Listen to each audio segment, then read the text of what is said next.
Herkese merhaba, kanalıma hoş geldiniz. Bu videomda sizlere 4 mevsimi kullanabileceğiniz çok güzel bir çanta tarifi paylaşacağım. Ben bunu raf ipli hazırladım. Ama kışın da kullanılabilecek bir model oldu. O kadar ağır ve güzel oldu ki sanki böyle makineden çıkmış gibi, hiç tığ işi yani el işi gibi durmuyor. İnanılmaz güzel oldu. Tabii ben raf ip kullandım ama sizler kağıt ipler, daha farklı ipler de kullanabilirsiniz. Bu tamamen zevkinize kalmış. Ben çalışmayı 2 renkli olarak hazırladım. Tek renk de yapabilirsiniz. Birden fazla renk de dahil edebilirsiniz. Bütün detaylar video içerisinde mevcut. Umarım faydalı bir içerik olur. Bu çanta böyle doğaçlama çalıştığım bir çanta oldu. Yani tasarım diyebileceğim bir örnek oldu. Yani bir yerde daha önceden görüp uyguladığım bir örnek değildi. Bu tamamen böyle doğaçlama gelişen bir model oldu. Ve gerçekten çok içime sindi. Şöyle deseni de sizlere göstermek istiyorum. Bakar mısınız? Sanki makine işçiliği gibi. Genelde mağazalarda gördüğümüz hasır bir görüntü vardır. Resmen ona benziyor. Bakar mısınız? O kadar güzel oldu ki, çok da kolay bir yapımı var. Örgüye yeni başlayanlar da çok rahatlıkla yapabilir. Hiçbir zorluğu yok. Hemen şöyle desenin içini de göstermek istiyorum. Bakın. İki taraflı bir örnek. İsterseniz içini, isterseniz dışını kullanabilirsiniz. Bakar mısınız? Çok güzel duruyor. Ben içi de çok güzel olduğu için normalde bu modelin tersini kullanıyorum. İsterseniz sizler içinde kullanabilirsiniz. İki yönlü bir çalışma oluyor. Hemen şöyle tabanına bakalım. Hazır bir taban kullandım. Hazır olmak zorunda değil. Videoda da bahsediyorum. Örgü tabanlarda kullanabilirsiniz. Bu tamamen zevkinize kalmış. Çantanın iç kısmında astarlama yapmadım. Sırf bu desen görünsün diye. İsterseniz astarlama yapabilirsiniz. Ağız kısmında çıt çıt fermuar uygulayabilirsiniz. Şöyle ayakta da kalabilen bir çanta, bakın. Gerçekten çok güzel oldu. Bunu sadece böyle orta boy bir çanta olarak düşünmeyin. Daha büyük plaj boylarını yapabilirsiniz. Torba çanta formunda çalışabilirsiniz. Oval taban kullandım ama daha farklı tabanlarla, daha farklı formlarda da bu çantayı çalışabilirsiniz. İlerleyen günlerde tek renkli olanı da sizlerle paylaşmayı planlıyorum. İnşallah nasip olur. Gerçekten içimesinden çok güzel bir çalışma oldu. Böyle akrilikte bir sap tercih ettim. Yine kendi ipiyle saplar da yapabilirsiniz.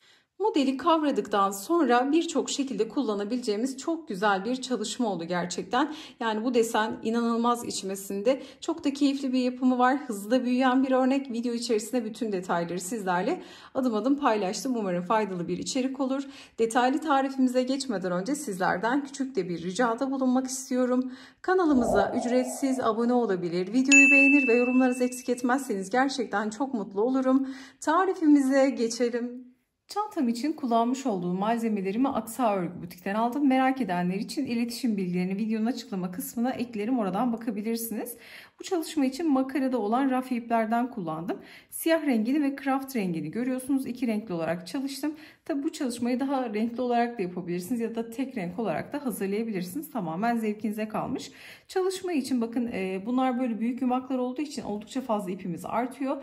Ama her bir renk için 100'er gram iplik gidiyor diyebilirim. Tabi ince dokulu metrajlı bir iplik. Bunu da belirtmekte fayda var. Daha farklı ipler kullanırsanız metraj değişeceği için gramaj da otomatik olarak değişecektir. Bunu da belirtmekte fayda var. Şimdi bu çalışma için hazır bir taban kullandım. Bakın oval bir taban kullandım. Örgü taban da yapabilirsiniz. O zaman ipin miktarı değişebilir eğer yine kendi ipiyle örecekseniz. Tabanımız 20 santime. Hemen şöyle kısa kenarını da ölçelim. 20'ye 10 santim bir taban kullandım. İlla ki oval bir taban olmak zorunda değil. Dikdörtgen tabanlara, yuvarlak tabanlara da yine aynı modeli uygulayabilirsiniz. Ya da örgü tabanlar da yapabilirsiniz. Dikdörtgen yapabilirsiniz, oval yapabilirsiniz. Yuvarlak örgü tabanları yapabilirsiniz. Bu tamamen zevkinize kalmış. Şimdi ben yine oval küçük bir taban kullanarak modeli sizlere tarif ediyor olacağım. Şimdi bu modelin özelliğinden biri de bakın ters kısmı. Şöyle modeli göstermek istiyorum. Düz kısmı içeride. İki tarafı da çok güzel. İki tarafını da kullanabilirsiniz ama ben ters kısmını kullanmayı tercih ettim. Tersi bana daha estetik ve güzel göründü. Daha böyle hazır sanki makine işiymiş gibi. Böyle tığ yani elde yapılmış gibi değil de çok güzel orijinal bir görüntü olduğu için içini değil ben dış kısmını tersini kullanmış oldum dış kısmında. Şimdi tarife başlayacağım. Ama şöyle öncelikle bakın bu aşamada videoyu durdurup ekran görüntüsü alabilirsiniz. Nasıl tığladığımı görüyorsunuz. Buralarda mesela 1, 2, 3 tane ikili batmışım. Aralara da birle. Şimdi bu modelde şöyle bir şey var. Tabanı tığlarken çok fazla artırma yapmayın. Çünkü modelin kendisini bir sıra ördüğümüzde, yani modeli oluşturduğumuzda, modeli kurduğumuzda çanta otomatik olarak açılıyor. Yani yayılır. Tabanda aşırı artırma yaparsanız çantanız çok volanlı olur. Yani aşırı dalgalı olur. Buna dikkat edin. Model artışı bir model olduğu için tabanda çok fazla tığlamaya gitmeyin. Bakın benim oval tabanda tığlamam bu şekilde, sayıları zaten görüyorsunuz. Bakın şunlar 1, 2, 1, 2, 2, yani 1, 1, 2, 1, 1, 2 şeklinde sık iğnelerimi örerek batmışım. Yani 2 tek 1 çift, 2 tek 1 çift şeklinde düz kısımları geçmişim. Tabi burada daha farklı tabanlar kullanırsınız. Buradaki deliklerin mesafesi önemli, deliklerin büyüklüğü, küçüklüğü önemli. Mutlaka tabanınıza göre uygun tığlamayı yapmanızı tavsiye ediyorum. Dediğim gibi ekran fotoğraf almak için durdurup bu aşamada ekran fotoğrafını alabilirsiniz. Eğer aynı tabanı kullanıyorsak. Şimdi burada çalışırken taban tığlama dahil çantayı örerken 3,5 milim tığla çalıştım. Hiç tığımı değiştirmedim. Ama şimdi daha bakın delikleri ince bir taban kullanacağım. Böyle küçük bir tabanım var. Modeli sizlere tarif etmek için. Bunun için de şöyle 3 milim tığ kullanacağım. Şimdi daha farklı, yine ince, örümü yumuşacık. Bu arada bu rafyaların örümü inanılmaz yumuşak. Sanki koton ip örüyormuşsunuz gibi. Eli hiç ama hiç acıtmıyor. Mutlaka bu büyük makaradaki rafya iplerle de tanışmanızı tavsiye ederim. Hem renkleri çok güzel. Siyahın dokusuna zaten bayıldım. Örümü çok kolay, çok pratik, hızlı ilerliyor. Yani böyle bir çalışmayı bir günde çok rahatlıkla bitirirsiniz. Şimdi bakın yine örümü yumuşak bir rafya iplik kullanacağım. Hemen şöyle tabanı alıyorum. Düz kısmından bakın öncelikle başlıyorum. Herhangi bir noktadan batıp ipimi tığımın ucuna alıp tabanımdan geçiriyorum. Bakın açık bir renkle anlatıyorum ki model anlaşılır olsun. İlk ilmeği böyle zincir şeklinde oluşturuyoruz. Sonra yine bunu sık iğne kabul edeceğiz. Şimdi taban tığlaması yapacağım. Batıyorum. Deliğimize buradan ilmek çıkardım. 2 ilmek var. Doluyorum. İkisinin içerisinden geçirerek sık iğne örüyorum. Şimdi 2 tane yeterli. Bir diğerine batıyorum. Bir diğer deliğe ilmek çıkardım. Sık iğne. Aynı boşluğa geliyorum. İlmek çıkardım. İkinci sık iğne. Bu aşamada eğer çok hızlı ördüğümü düşünüyorsanız videoyu yavaşlatabilir ya da tam tersi hızlandırarak da seyredebilirsiniz. Bakın öncelikle düz kısmından tığlama yapıyoruz. Şimdi bu tabana uygun çok artış yapmadan hemen tığlamamızı yapalım. Nasıl yaptığımı da göstereceğim. Şimdi 2-2 başladım. Şu oval kenar olduğu için çok azaltma yapmıyorum ama buralarda 2 tek bir çift şeklinde geçeceğim. Bu şekilde şimdi tığlamayı yapalım. Hemen bir sonraki aşamaya beraber devam edelim. Bakın şimdi taban tığlamamı yaptım. Bu oval köşeleri dönerken 2-2 battım. Bu düz kenardaysa 2 tek bir çift. Sonra bir tek yaptım araya. Tekrar bir çift, 2 tek şeklinde sizler kendi tabanınızı dilediğiniz gibi tığlayabilirsiniz. Dediğim gibi tığlamayı artırırsanız çantanız çok geniş olur. Yani olabildiğince düz bir şekilde, hatta biraz az bile tığlayabilirsiniz. Çünkü çanta modeli ilk sırada ördüğümüz zaman zaten bunu 1-2 sıra ördüğünüzde nasıl tığlamanız gerektiğini kendinize göreceksiniz. Artış oluyor çünkü modeli kurduğumuzda. Şimdi bakın son noktaya 2 tane battım. Bu zinciri sık iğne kabul etmiştik. Şimdi şuradaki ilk sık iğnenin tepesine batıyorum. İlmek çıkardım. Çıkardığım ilmeği bekleyen ilmekten geçiriyorum ve kaydırma noktasıyla zincirin tepe boşluğunu elde etmiş oluyorum. Şimdi bu aşamada 3 milim tığ bırakacağım. Sadece tığlama için kullandım. Sizlerin de tabanı delikleri küçükse küçük numarayla başlarsınız. Sonra ipinize göre tığ numaranıza geçersiniz. Ben dediğim gibi bu çantayı 3,5'la örmüştüm. Şimdi bu rafyada da yine 3,5 kullanacağım. Şimdi burada kaydırmayı yaptıktan sonra şöyle bir tane zincir çekip örgüyü çeviriyorum bakın. Şimdi artık tersten örerek devam edeceğiz. Çünkü tersten öreceğiz, sonra çantayı düzene çevirip iç kısmının dışında kullanmış olacağız. Şimdi geliyorum, kaydırma noktasını sık iğne kabul etmiştim. Model belirli bir sayıdan oluşmuyor. Direkt ilk noktada modeli kuruyoruz. İstediğiniz sayıda yapabilirsiniz bu arada. Şimdi geldim, kaydırma noktasına batıyorum. Bir tane sık iğne ördüm. Bir diğer sık iğneye batıyorum. Tekrar sık iğne. Bir sonraki sık iğneye batıyorum. Yine sık iğne. Şimdi tersten bir sıra sık iğne öreceğiz bakın. Şöyle tersten bir sıra sık iğne örelim. Sıra sonuna kadar gelelim. Hemen modelimizi kurmaya başlayalım. Sıramızın sonuna geldik. Burada şunu söylemek istiyorum. Bakın siyahla başladım ben. Tabanda siyah renk kullandığım için siyahla devam ediyoruz. Sonra diğer renge geçeceğiz bu şekilde. Şimdi son sık iğneye de bakın şöyle batıyorum. Sık iğne örüyorum. Şimdi artık spiral örerek devam edeceğiz. Bu çalışmada kaydırma, zincirle yukarı çıkma vesaire yok. Tamamen spiral şekilde örerek işimiz oldukça kolay. Zaten renk geçişleri yapacağımız için model o kadar güzel oturuyor ki içte de dışta da hiçbir görüntü bozukluğu olmuyor. Şimdi bakın son sık iğneye sık iğne ördüm. Şimdi ne yapıyorum? İlk sık iğnenin, şimdi artık modele geçiyorum bakın. Birinci model sırasını yine aynı renkle devam ediyoruz. Bir sonraki sırada değiştireceğiz. Şimdi ilk sık iğnenin tepesine batıyorum. İlmek çıkardım. Bekletiyorum. Aynı sık iğnenin dibine batıyorum.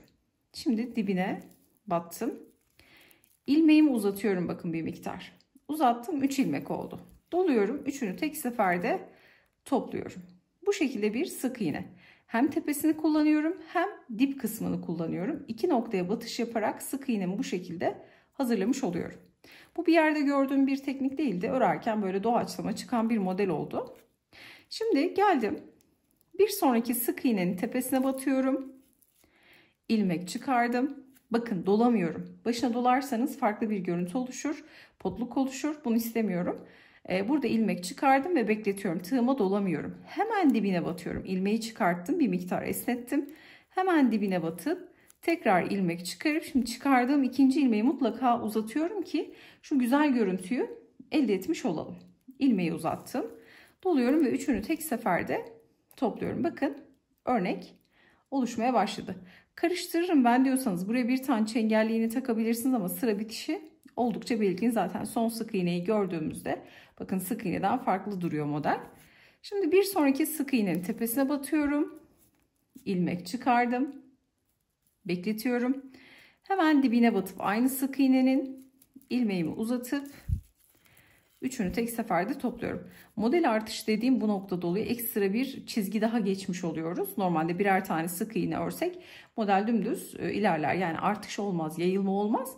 Ama biz hem sık iğnenin aynı sık iğnenin tepesini hem de dibini kullandığımız için burada bir ekstra bir çizgi oluşuyor. Bu da bize bir genişlik vermiş oluyor. Şimdi geldim, tekrar göstereceğim. Sıradaki sık iğnenin, bakın hiç sık iğne atlamıyorum. Önce tepesine batıp ilmek çıkartıyorum, bir miktar uzatıyorum. Hemen dibine batıp ilmeği tekrar mutlaka ikinci ilmeği uzatıp sık iğne örüyorum. Böyle üçünü tek seferde topluyorum. İkinci ilmeği uzatmamın sebebi dediğim gibi daha böyle güzel bir görüntü oluşsun içeride ve dışarıda. Dış kısmı da bu şekilde. Şimdi hem tepeyi kullanıyorum hem de dibine batıyorum.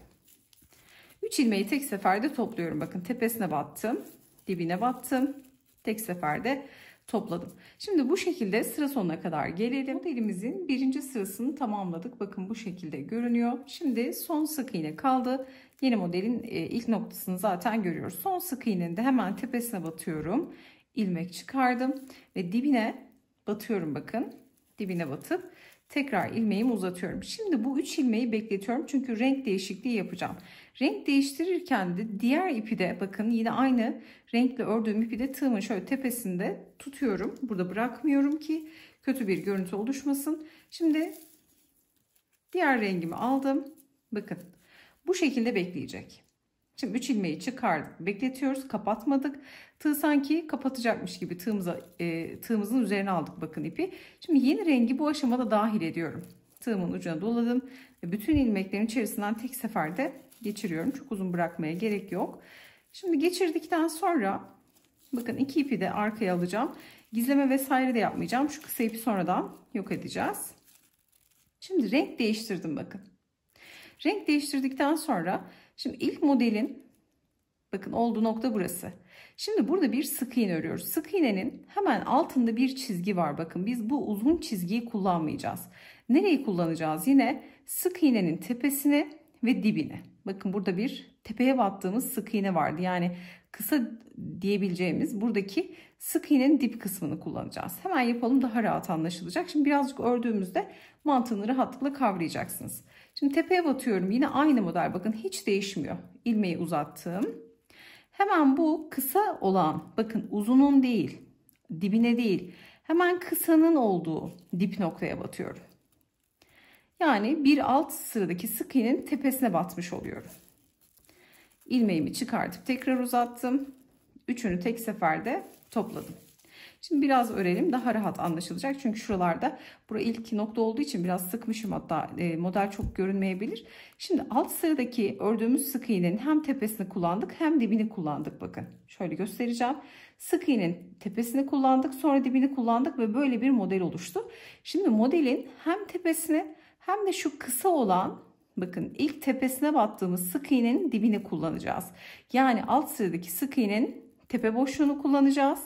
Yeni modelinde tekrar tepe boşluğunu kullanmış olacağız. Bir tepesi bir dibi şeklinde, yine aynı örnek kendini tekrar etmiş olacak. Model zaten tek sıradan oluşuyor. Renk geçişi olduğu için şimdi daha rahat göreceksiniz. Şimdi bakın, modelin tepesine battım. İlmeği uzattım. Bekletiyorum. Tığıma dolamıyorum. Hemen bunun dibine. Bakın kısanın dibine batıyorum. Uzun, burada dibine battığım duruyor. İlmeği uzattım ve modeli kapattım. Hemen bir sonraki modelin tepesine battım. İlmeğimi uzattım. Hemen bakın tepeye battığım noktanın dibine, buradaki kısa sık iğnenin dibine batıyorum. Ve ilmeğimi uzatıyorum. Üçünü tek seferde topluyorum. Zincir filan hiçbir şey yok. Şimdi bakın, modeli görüyorsunuz. Şöyle tekrar göstereceğim anlaşılması için. Modelin tepesi ve bir kısa, bakın nokta görünüyor, bir de uzun nokta. Biz bu kısanın dibine batıyoruz. Hem tepe hem dip. Tepesi, dibi. Şu uzunlar boşta kalacak, bakın. Desenimiz o şekilde oluşacak. Şimdi tekrar edelim. Tepesine battım. İlmek çıkardım. Hemen dibine batıyorum. İlmek çıkarıp sık iğne örüyorum. Dibine battığım nokta bir alt sıradaki sık iğnenin tepe boşluğu olmuş oluyor. Şimdi yine tepeye battım. Kısa görünen sık iğnenin dibine batıp ilmeği topladım. 3 ilmek var zaten. Üçünü tek seferde topluyoruz. Bakın şöyle yavaş yavaş göstereceğim. Tepeye battım. İlmek çıkardım. Hemen bunun dibine. Arkadan da bu şekilde görünüyor. Topluyorum tek seferde. Tepesine batıp ilmek çıkarıyorum. Bakın hemen dibine. Şöyle arkadan da gösterelim. Batış yaptığım yer burası, bakın. Üçünü tek seferde topluyorum. Şimdi bir sonraki sırada daha rahat anlaşılacak. Şimdi sırayı tamamlayıp tekrar renk değişikliğini sizlerle paylaşalım. Sonuna yaklaştık. Burada şunu da söylemek istiyorum. Bakın başlangıçta tığlamayı yaparken böyle içe doğru kasmıştı. Ama şimdi model bakın kendini yavaş yavaş bıraktı. Dediğim gibi model böyle artışlı bir örnek olduğu için, yani artış yok ama sık iğneyi biraz daha kalınlaştırıyoruz gibi düşünün. Ya da kalın bir ip dahil ediyoruz gibi düşünün. O yüzden açılma oluyor. Bunu da hesap ederek mutlaka taban tığlamanızı ona göre yapmanız gerekiyor. Şimdi geldik şöyle sıra sonuna kadar birlikte örelim. Şu son noktaları da göstermek istiyorum. Çok keyifli bir örnek. Çok hızlı bitiyor. Bakın tepesi, sonra hemen dibi. Şimdi son model kaldı. Bakın son beyaz renkli görünen model. Tepeye batıyorum. İlmek çıkardım. Bekletiyorum. Hemen şöyle açtığımda kısanın dibini görüyorum. Bakın uzuna dokunmuyorum. Kısa görünen çizginin altına batıp ilmeğimi çıkardım. Bekletiyorum. Diğer rengi de tığın tepesine alıyorum. Şimdi diğer rengi de direkt bu şekilde alıyorum. Bakın. Bu rengi tığ üzerinde tutuyorum. Şimdi yeni renkle bütün ilmeklerin içerisinden geçiriyorum. Sonra diğer ipi de arka tarafa bırakıyorum. Bakın. Bıraktım burada. Yürütmüyorum, devam ettirmiyorum. Yeni renge geçtim. Hemen modelin, bakın yeşille bitirdik. Buradaki sıramızı bitirirken de beyaz renge geçmiş oldum. Şimdi yeni modelin direkt tepe boşluğunu görüyorum. Direkt başlıyorum, bakın. Tepeye battım, ilmek çıkardım. Sonra hemen dibindeki, bakın yeşil olan şu dip kısma batıyorum. Kısanın dibine batıyorum. Uzuna hiç dokunmuyoruz. Uzun hep boşta kalacak, bakın. Kısanın dibine batıyorum. İlmeğimi uzatıyorum. Üçünü tek seferde topluyorum. Şimdi bir diğer model. Hemen şöyle, modelin tepesi görünüyor zaten. Önce tepeye batıp ilmek çıkarıyorum. Sonra kısanın dibine batıyorum. Bakın. Uzun bekliyor. Uzuna dokunmuyorum yani burada. Şimdi bunu tek seferde topladım. Bir sonraki modelin tepesine, sonra hemen modelin dibine batarak 3 ilmeği tek seferde topluyorum. Uzunlar boşta kalıyor. Bakın şu uzun ilmekler boşta kalıyor. Şimdi hemen bir sonraki modelin tepesine battım ve kısanın dibine batarak ilmeği mutlaka uzatıyorum ki model kendini göstermiş olsun. Umarım açıklayıcı olmuştur. Bakın bir kez daha yapalım. Batacağımız noktalar modelin tepesi ve hemen dip kısmı. Şuradaki uzunun bakın dibine batarsanız model yani ip kendini kapatır. Burada yani hem yükselme olmaz. Buraya değil bakın. Hemen kısanın dibine batıyorum. Tepeye batıyorum. Sonra hemen bunun dibine batıyorum. Uzun olan altta kalacak. Ona dokunmayacağız. Buraya batmayacağız. Buna dikkat ederseniz desen çok güzel ortaya çıkmış oluyor. Şimdi hemen tepeye ve sonra dibine. İlmeği de uzatarak bakın tersten görüntü, iç kısmındaki görüntüyü kullanacağız. Ortaya çıktı. Düzü de gerçekten çok güzel. İsterseniz bu tarafını kullanabilirsiniz. İsterseniz diğer tarafını. Hangi taraf hoşunuza gittiyse o yönü tercih edebilirsiniz. Yani çift taraflı tertemiz bir çalışma oluyor. Şöyle birazcık da örmek istedim bakın. Burası da gerçekten çok güzel. İçi de sanki böyle sepet örgü gibi duruyor. Gerçekten çok orijinal duruyor. İçi de dışta çok güzel. Şimdi bu şekilde sırayı tamamlayalım. Bir kez daha sizlerle yeni bir rengi geçişi ve örgümüzü tarif edelim. Sıramızın sonuna geldik. Bakın son rengimiz zaten sıra bitişi çok belirgin oluyor. Hemen modelin tepesine, sonra dibine batıyorum. İlmeğimi uzattım, bekletiyorum. Bu rengimle de hemen tığımın üzerine alıyorum ipimi.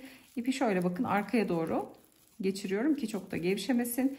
Yeni rengimi alıp bütün ilmekleri tek seferde topluyorum. Sonra bakın bu ip burada bekliyor. Hemen yeni renge geçiş yapıyorum. Önce tepeye, sonra hemen dibine. Uzun olana batmıyoruz bakın, kısanın dibine batarak aynı modeli tekrar ediyorum. Tarif etmiş olduğum gibi önce tepesine, sonra hemen şöyle dibine batıyorum bakın. Daha belirgin hale geldi. Tepeye battığım noktanın dibine de batıp bakın uzuna değil kısaya batıyorum. İlmeği uzatıp 3 ilmeği tek seferde topluyorum. Artık anlaşılmıştır diye düşünüyorum bakın. Şöyle bir kez daha gösterelim. Önce tepeye battım, ilmek çıkardım. Sonra dibine batıyorum bakın. Şöyle tersten de göstermiş olayım. 3 ilmeği tek seferde topluyorum. Şimdi bu şekilde sıramızı tamamlayacağız. Yeteri kadar uzattıktan sonra örgüyü ters çevireceğiz. Diğer tarafını çevireceğiz. Şimdi ben burada kaç santim ördüğümü de söyleyeceğim. Şimdi model artık anlaşıldı. Tamamen spiral şekilde örüyoruz. Hemen şöyle modelin bitiş ve başlangıç kenarına da bakayım. Bakın bitiş ve başlangıcımız burası. Diğer taraflarla tamamen aynı. Hiç neredeyse göze çarpmıyor. Kaç santim ördüm? Ağız kısmında da en son zeminde kullandım. Siyahı burada daha çok yoğun kullandım. Siyahla da en son ters sık iğne yaptım. Aralarında birer zincir var. Çünkü model açıldığı için şimdi bunu da tarif edeceğim. Ama önce santim olarak ölçü söylemek istiyorum. Çantamızın boyu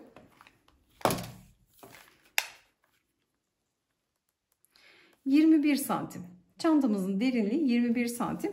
Şu ağız kısmının genişliğini de söyleyecek olursam bu da yaklaşık 29-30 santim genişliğinde çantamızın ağız kısmı. Şimdi istiyorum ki bu sırayı da tamamlayayım. Ters çevirmeyi ve ters sık iğne tekniğini nasıl uyguluyorum hemen onu da göstermek istiyorum. Sonuna geldik. Bakın son modele de batıyorum. Şimdi burada artık renk değiştirmeyelim. Varsayalım ki bu yeşil olan zemin rengimiz. Yani siyahla artık bitişimizi yapıyoruz. Son sırayı da ördükten sonra. Şimdi burada ipi şöyle diğer renkte artık işimiz kalmadığı için zemin rengini kullanacağız. Şöyle ipi bir 10 santim kadar bırakıp yumaktaki ipi çıkartalım. Şimdi bunları sonradan gizleyeceğiz. En son gizleme yapacağız. İpler böyle içeride kalsın çünkü burada ipleri araya alıp yürütmek isterseniz desende bozukluklar olur. Bunu da söylemek istiyorum. İpleri içeride yürütmeye çalışmayın. Deseni bozmasın. Şimdi burada bakın 3 ilmeği tek seferde topladım. Şimdi burada ne yapıyorum? İlk sık iğnenin şöyle tepesine gelip önce bir tane kaydırmayla burayı tutturuyorum. Sonra bir zincir çekip, bakın kaydırmayı sık iğne kabul etmiyorum. Hemen bir zincirden sonra örgümü çevireceğim. Ve ördüğüm çantayı da çeviriyorum. Şöyle. Çünkü düzü bu taraf, tabanı bu tarafa göre çalıştık. Şimdi bakın çantamızın deseni ortaya çıktı. Şimdi kenarını da ördükten sonra şu ters sık iğne, yani kenar süslemesini yaptıktan sonra buhar ütüyle ütüleyeceğiz. Ütü o kadar güzel bir hale getiriyor ki örgüyü, bakar mısınız? Sanki böyle hazır hazır makineden çıkmış gibi, yani hiç örgü yani el örgüsü gibi durmuyor gerçekten. Ekranda nasıl yansıyor bilmiyorum ama gerçeği çok çok güzel. Şimdi bakın örgüyü çevirdik. Çevirdikten sonra bu kısa ipleri en son şöyle iç kısmı alacağız. Bunu da belirtmek istiyorum. Burası da önemli. Kısa ipleri rengine renk olan noktada şöyle içeri alıp içeride gizleme yapacağız. Dışarıda bakın, çünkü burası ters kısmıydı örgünün. Şimdi tertemiz bir görüntü var. Birleştirmede de yine bakın renk geçişlerinde diğer taraflarla hiç ayırt edilmiyor. Şimdi burada bir zincirden sonra ne yapıyorum? Kaydırma yapmıştık. İlmeği esnetiyorum. Hemen sık iğnenin bakın. Geliyorum tepesine, geriye doğru. Bakın geriye doğru gidiyoruz. Sık iğnenin tepesine batıyorum. Buradan ilmek çıkardım. Bir tane sık iğne örüyorum. Sonra bir tane zincir çekiyorum. Sıradaki sık iğneye geliyorum. Geriye doğru bakın batıyorum. Sık iğnenin tepesine battım. İlmek çıkardım. 2 ilmek var. Sık iğne, sonra bir zincir. Bu aradaki bir zinciri çekmemin sebebi, şimdi biz burada sık iğneyi kalınlaştırmış olduk. Şimdi her birine bir tane sık iğne şeklinde bir kenar süslemesi yaparsanız böyle çanta içe doğru kapanır. Burası önemli. Sık iğne bir zincirle hem çantanın ağız kısmını hafif böyle açmış toparlamış oluyoruz. İçe kapanmasını engellemiş oluyoruz. Bu da gerçekten çok güzel bir desen oldu. Şöyle yaklaştıracağım, özellikle bakın kenar süslemesi çok uyumlu oldu. Şimdi bir zinciri çektikten sonra geriye doğru geliyorum. Sık iğnenin tepesine sık iğne örüyorum. Bir zincir. Hemen tepe noktaya bakın. Hemen tepesine geldim. Sık iğne. Bir zincir. Geriye doğru tepeye sık iğne. Bir zincir. Geriye doğru tepeye sık iğne. Bunu da çalışırken örgüyü çevirdikten sonra kenar süslemesi yapıyoruz. Eğer içte yaparsanız içeriden de bakın böyle görünür. Farklı bir görüntü elde etmiş olursunuz. Şimdi bu şekilde kenar süslemesini yapıp kenarda da en son ipi içeride gizleyerek kopartıp burada da gizlemeyi yaparak çantamızı bitirmiş oluyoruz. Gerçekten desen çok güzel oldu. Bakın şöyle farklı bir renkte de yakından göstermiş olayım. Bu beyaz ve yeşilde gerçekten çok güzel oldu. Bunda da model kendini çok güzel gösterdi. İç kısımda da şöyle görünüyor bakın. Hatta siyahta da hemen şöyle desenin düz kısmını göstereceğim. İki tarafı da çok güzel. O yüzden bu çantayı astarlama yapmadan kullanmanızı tavsiye ederim. İçi farklı güzel, dışı farklı güzel. Şimdi bu şekilde çantayı bitiriyoruz. Bitirdikten sonra da bu buharlı ütüyle dediğim gibi ütüleme yapıyoruz. Şimdi sap kısmını yapalım. Sapını yerleştirelim. Böyle hazır akrilik saplar kullanıyorum. Ama sizler isterseniz kendi ipil örgü saplar da yapabilirsiniz. Yine farklı aksesuarlar da kullanabilirsiniz. Şimdi sapı yerleştirmeye geçelim. Burada sapa isterseniz örgü parçalar da yapabilirsiniz. Ama ben sadece 4 tane sık iğne ördüm. Şu metal kısma 4 tane sık iğne ördüm. İpi de birazcık uzun bıraktım. Şimdi dikerek sapı çantaya monte etmiş olacağım. Sizler daha farklı tekniklerde kullanabilirsiniz sapı yerleştirirken. Şimdi burada hemen şöyle siyahla göstereceğim. Çok kısa bırakıyorum. Bakın ipi uzun bırakmıyorum. Yine 3,5 milim tığla devam ediyorum. Şöyle bir tane zincir oluşturuyorum. Bakın çok uzun bırakmadım buradaki ipi. Zincir oluşturduktan sonra şuradaki hemen metal kısmı dikeceğimiz metal noktayı alıyorum. Bu halkanın içerisine batıp D halkanın içerisine ilmek çıkardım. Kısa ipi de şöyle araya alıyorum. Sık iğne örüyorum. Bakın hiç farklı bir işlem yok. Bir tane sık iğne. Şimdi ikinci, 3, 4 tane sık iğne örüyorum. 4 sık iğneden sonra şöyle bir zincir çekip ipimi dikecek kadar kesip direkt ilmeğimden çıkartıyorum.